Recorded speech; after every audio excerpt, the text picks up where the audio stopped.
पूर्व राज्य मंत्री एवं ओबीसी मोर्चा के प्रदेश अध्यक्ष कर्णदेव काम्बोज ने इंद्री में अपने निवास स्थान पर कार्यकर्ताओं की एक मीटिंग को संबोधित करते हुए कहा कि प्रधानमंत्री नरेंद्र मोदी तीसरी बार देश के प्रधानमंत्री बनने जा रहे हैं और अब एनडीए की सरकार सभी पड़े अधूरे कामों को पूरा करेगी। कर्णदेव काम्बोज करनाल लोकसभा से पार्टी प्रत्याशी पूर्व मुख्यमंत्री मनोहर लाल व मुख्यमंत्री नायब सिंह सैनी की जीत की बधाई देने के लिए इंद्री स्थित अपने निवास स्थान पर पहुंचे थे। इस मौके पर काफी संख्या में उनके समर्थक मौजूद रहे। इस अवसर पर मिठाई बांटकर सभी का मुंह मीठा करवाया गया। पत्रकारों के साथ बातचीत में पूर्व मंत्री कर्णदेव काम्बोज ने कहा कि प्रधानमंत्री नरेंद्र मोदी ने शपथ लेने से पूर्व ही अपने अगले 100 दिनों का लक्ष्य निर्धारित कर लिया है कि इन दिनों में कौन कौन से मुख्य काम पहले करने हैं। मोदी जी का विजन है कि भारत देश 2047 तक विश्व का सबसे बड़ा विकसित देश होगा। उन्होंने कहा कि यह सब उनकी देश हित के प्रति सोच का नतीजा है। इन 5 सालों में देश को आगे ले जाने का काम किया जाएगा।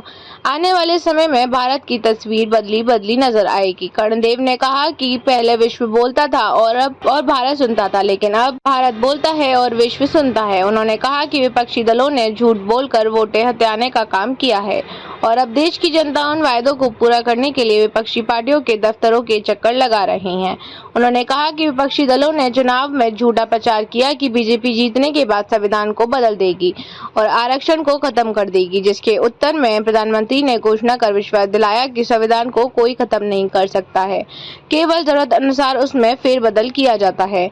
इसी प्रकार आरक्षण को खत्म करने का आरोप भी बेबुनियाद है। कर्णदेव ने कहा हरियाणा के चुनाव भी आने वाले हैं, जिसके लिए हमारा कार्यकर्ता पूरी तरह से तैयार है। प्रदेश के जिन क्षेत्रों में बीजेपी को बहुमत नहीं मिला है उसकी समीक्षा की जा रही है और एक बार फिर से पूरा जोर लगाकर तीसरी बार प्रदेश में सरकार बनाने का काम किया जाएगा।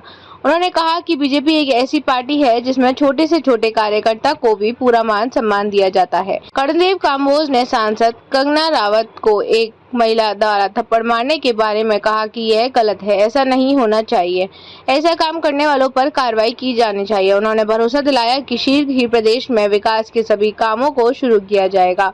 कर्णदेव काम्बोज ने कहा कि जिन कुछ अधिकारियों ने चुनाव में सरकार के खिलाफ दुष्प्रचार किया है उन पर कार्रवाई की जाएगी। देखिए, अभी जो लोकसभा के चुनाव संपन्न हुए हैं उनमें भारतीय जनता पार्टी के कार्यकर्ताओं ने जिस प्रकार से दिन रात मेहनत करके काम किया है और मेहनत करके अपने प्रत्याशी को यहाँ से जीत दिलवाने का काम किया है। मेरी भी यहाँ ड्यूटी लगी थी क्योंकि मेरा कर्म क्षेत्र रहा है, मेरा क्षेत्र रहा है इंद्री, तो पार्टी की तरफ से मेरी भी यहाँ ड्यूटी लगी थी 2 दिन के लिए। तो मेरे साथ भी बहुत कार्यकर्ता चुनाव अभियान में उस समय जुटे, तो मैं आज उनका सबका धन्यवाद करने के लिए यहाँ आया था, क्योंकि कई बार कार्यकर्ताओं को मैसेज आ रहे थे, संदेश आ रहे थे कि आप एक बार आ जाओ, सभी कार्यकर्ता मिलना चाहते हैं। तो आज मैं उसी के तहत जो है ना आज इंद्री के अंदर आया हूँ और सभी कार्यकर्ता आप देख रहे हैं कि कितना कार्यकर्ताओं में जोश है, कितना कार्यकर्ता खुश है और जिस प्रकार से मेहनत करके मशक्कत करके और इस सीट पर जो सभी कार्यकर्ताओं ने, भाइयों बहनों ने जिस प्रकार से काम किया और उसका परिणाम ये हुआ कि बहुत अच्छे मार्जिन से हमने जो है इंद्री सीट यहाँ से जीत करके आदरणीय प्रधानमंत्री नरेंद्र मोदी जी के झोली में कमल का फूल हमने यहाँ से भेजा है।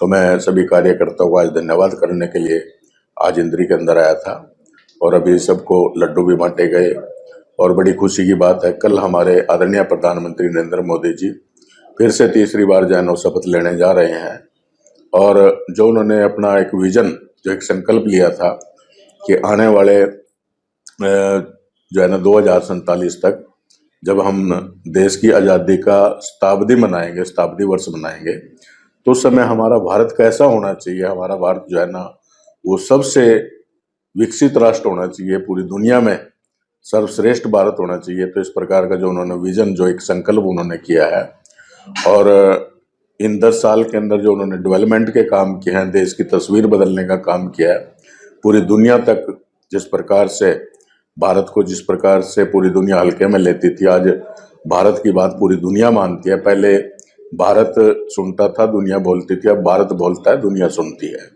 ये फर्क है पहले भारत में और अब के भारत में। तो इस प्रकार से नरेंद्र मोदी ने जो मुहिम चलाई है देश को मजबूत करने के लिए, निश्चित तौर पर इन आने वाले 5 साल में जो एनडीए की सरकार, भारतीय जनता पार्टी के साथ मिलकर के जो एनडीए की सरकार बनेगी, तो वो सरकार निश्चित तौर पर जो है ना, जो अधूरे काम पड़े हैं उन कामों को पूरा करने का काम करेगी और विकसित राष्ट्र की तरफ जो जो काम करने जरूरी है वो काम करने का काम करेगी। और निश्चित तौर पर जो है ना, जो काम नरेंद्र मोदी जी ने अपने हाथ में लिए हैं वो सारे के सारे पूरे होंगे। 400 पार का नारा दिया गया था सर। देखिए, तो हर उसमें सारी पार्टियां अपने अपने, अभी तो कांग्रेस ने भी एक वादा किया था कि हम जो है ना चुनाव के तुरंत बाद एक गारंटी कार्ड भी, उन्होंने जिस प्रकार से झूठ बोल करके लोगों से वोट लेने का काम किया, उनके दफ्तरों के सामने जो है ना लाइनें लग रही है कि 8,500 रुपये महीना मिलना है। आप देखते होंगे मीडिया के अंदर जो है ना किस प्रकार से उनके ऑफिस के सामने आज लाइनें लग रही हैं। जो भोले वाले लोग थे, गरीब लोग थे, उनको झूठ बोल करके उनकी वोट लेने का काम किया। यहाँ तक कि इतना बड़ा झूठ बोला गया कि नरेंद्र मोदी जी अगर प्रधानमंत्री बन गए तो इस संविधान को खत्म कर देंगे, आरक्षण खत्म कर देंगे। जबकि आपने देखा कि कल जब संयुक्त उसका एक सांसदों का उन्होंने जो संबोधित किया है, जो एनडीए के जितने भी सांसद, उनका कल जब मीटिंग हुई है, तो उसमें सबसे पहले नरेंद्र मोदी जी ने संविधान को उठा करके उसको नतमस्तक होकर के और संविधान की जो है ना शपथ लेकर के तब उन्होंने अपनी बात जो है ना शुरुआत की थी। तो ऐसा नहीं हो सकता, ऐसा नहीं है बिल्कुल भी कि कोई भी पार्टी, चाहे वो कितनी भी बड़ी पार्टी हो, संविधान को कोई खत्म नहीं कर सकता, क्योंकि देश जो है वो संविधान से चलता है। और ये तो स्वयं नरेंद्र मोदी जी ने अपने भाषणों में भी कहा है कि अगर बाबा साहब भीमराव अंबेडकर जिन्होंने ये संविधान बनाया, वो भी इस दुनिया में अगर दोबारा जन्म लेकर के इस संविधान को समाप्त करना चाहे, तब भी ये संविधान खत्म नहीं हो सकता। इसमें संशोधन हो सकता है, समय समय पर बहुत से संशोधन इसमें हुए हैं। जो समय की मांग होती है उस समय कोई ना कोई सरकार, जो भी सरकार होती है, तो उस समय वो संशोधन कर सकती है। लेकिन संविधान को खत्म करना, ये तो बिना मतलब का जो एक प्रोपेगेंडा पूरे देश के अंदर किया गया, जिसके माध्यम से जन लोगों को भ्रमित करके, और जो इंडी अलायंस ने जो वोट लेने का काम किया, तो आज उनकी पोल खुल दिया। लोग आज उनको गालियां दे रहे हैं, उनके दफ्तरों के सामने जो है ना, जो उन्होंने झूठे वादे करे थे, आज उनकी पोल खुल रही है। यदि हरियाणा की बात करें जी, 5 सीटें आई हैं, पिछले बारी 10 साल हो गई। देखिए, हरियाणा में 10 साल से हमारी सरकार है, और जैसे मैंने अभी कहा ना कि जिस प्रकार से लोगों के सामने झूठ बोल करके और झूठ बोल बोल करके उनको भ्रगलाने का काम किया, और झूठ जो है ना वो ज्यादा दिन नहीं टिक सकता। अभी जो जैसे सच्चाई लोगों के सामने आएगी, फिर विधानसभा में जो है ना लोग भारतीय जनता पार्टी का साथ देंगे, सहयोग करेंगे, और फिर से जो है ना तीसरी बार हरियाणा के अंदर भारतीय जनता पार्टी की सरकार बनेगी। तो समीक्षा की जाएगी जहाँ जहाँ पर सीटें आई। बिल्कुल सभी जगह समीक्षा की नहीं जाएगी, बल्कि वो कर ली गई है। जहाँ जहाँ जो कमियां रही हैं वो कमियां भी ठीक करेंगे, और जो इन्होंने झूठ बोलने का काम किया, लोगों तक जो है इनकी बात पहुंचाने का भी काम करें कि इन्होंने जिस प्रकार से साजिश रच करके लोगों को भ्रमित करके वोट तो ले लिया, और वोट लेकर के इन्होंने जो लोगों के जो है ना आंखों में धूल झोंकने का काम किया, आने वाले विधानसभा में लोग जो है इनको उसका जवाब देंगे। चंडीगढ़ एयरपोर्ट पे कंगना राउत को थप्पड़ मारा गया है, काफी मामलों से हुआ है। देखिए, इस प्रकार का कोई अगर मान ले इस प्रकार की कोई काम करता है, किसी को भी अधिकार नहीं है किसी को अपमानित करने का, और ये इस प्रकार का काम नहीं होना चाहिए। इस प्रकार से जो है ना जो भी हुआ वो गलत हुआ, कार्रवाई होनी चाहिए इस पे। बिल्कुल कार्रवाई होनी चाहिए। तो अगले विधानसभा की तैयारियों के लिए कार्यकर्ता जुट गए क्या? बिल्कुल, भारतीय जनता पार्टी का कार्यकर्ता न कभी थकता है, न कभी रुकता है। वो निरंतर जो है ना चरे वेती इस आधार पर काम करता है, और हमेशा जो है ना वो एक्शन मोड में रहता है। और भारतीय जनता पार्टी का कार्यकर्ता जो है ना वो पूरी तरह से तैयार है। कभी भी इलेक्शन की कभी भी घोषणा हो जाए ना, तो निश्चित तौर पर जो है ना हम भारतीय जनता पार्टी के कार्यकर्ताओं के दम पर तीसरी बार हरियाणा के अंदर सरकार बनाएंगे। कहीं ना कहीं विकास कार्यों पर भी अंकुश लगा है, काफी सड़क। देखिए, तो आचार संहिता की वजह से कुछ कामों में बाधा आई है, क्योंकि कोड ऑफ कंडक्ट की वजह से कुछ घोषणाएं नहीं कर सकते या नए काम शुरू नहीं कर सकते।